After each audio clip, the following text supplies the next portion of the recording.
¿Qué tal? ¿Cómo están ustedes? Como cualquier ciudadano, en estos días he observado con bastante indignación esta gran cantidad de denuncias y que, claro, las vamos sumando cada vez a otras más que ya existen. Tiene que ver con denuncias de abusos y que han sido, en general, bastante comentadas en la prensa. La colusión en las farmacias, esto de la puesta de acuerdo, en el fondo, entre estas grandes cadenas para aumentar los precios, para no vender genéricos, los concursos de los laboratorios, las malas prácticas también en el tema de sus trabajadores que llevan a la larga a tener una consecuencia negativa en los consumidores.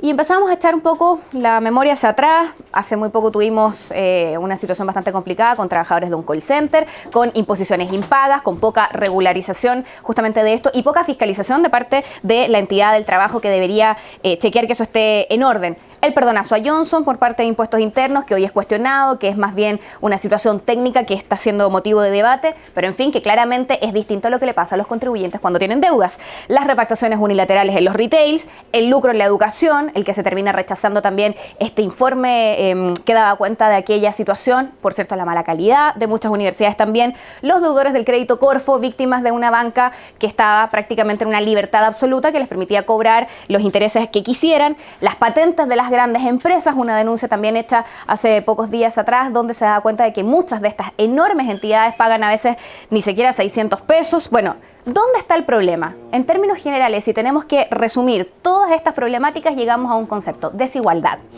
Bueno, lamentablemente esto no ocupa hoy día la mayor cantidad de energía de los políticos en la búsqueda de soluciones, sino que nos encontramos con una política completamente farandulizada o trivializada que se concentra más en términos de su energía, en vez de buscar las soluciones en debates por pequeñeces, que si el ministro del Interior, Rodrigo Ginspeter, toma o no toma Rabotril, que si el senador Fulvio Rossi fuma o no marihuana y cuántas veces lo hace a la semana, el diputado Cristian Monkever, que se reúne hace un tiempo atrás con el expresidente Ricardo Lagos y siendo de Renovación Nacional, juntándose con Ricardo Lagos, entonces también hay un escándalo por parte de su partido, amenazas de acusaciones constitucionales contra el ministro de Educación por el tema del lucro, contra el ministro Longueira hace algún tiempo atrás por el video de Bachelet, ¿se acuerdan? Por lo del tsunami, el ministro Lavín también recibe ahora amenazas de acusaciones constitucionales por los resultados de la encuesta CACEN, bueno, discusiones a muerte por 300 pesos en el sueldo mínimo, o bien estas alegrías por la baja en la disminución de la pobreza, de acuerdo a esta misma encuesta, de un 15,1% a un 14,4%,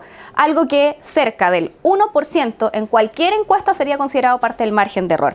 Sencillamente reacciones histéricas, desmedidas y la verdad, en términos simples, un tanto ridículas por parte de la clase política. Uno se pregunta por qué esta histeria que los lleva a concentrarse en estas discusiones y no en los grandes problemas que les mencionaba al principio. Conversé con Sergio Mico, abogado, cientista político, le planteaba esto y me dijo, mira, yo lo entiendo con 3 factores que en este minuto hacen que la clase política reaccione de esta manera. Primero, la proximidad con las elecciones municipales, las primeras en 20 años donde la derecha está en el gobierno. Segundo, a un año estas elecciones municipales de las presidenciales, lo que obviamente genera una especie de barómetro o de prueba de cómo le puede ir al gobierno frente a la elección presidencial.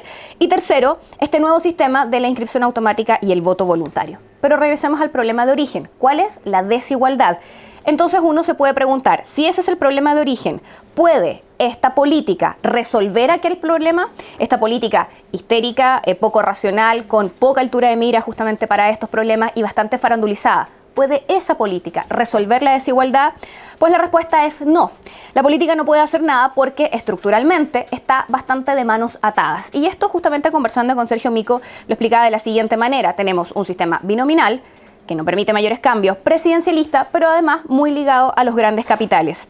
Entonces, es evidente que los grandes temas de la ciudadanía no están en el Congreso, sino que en las calles, y en consecuencia los políticos no los tienen. Si la política entonces no es la llamada a resolver el gran problema de la desigualdad, ¿quién lo puede arreglar? Lamentablemente aún no tenemos la respuesta. Nos vemos en la próxima.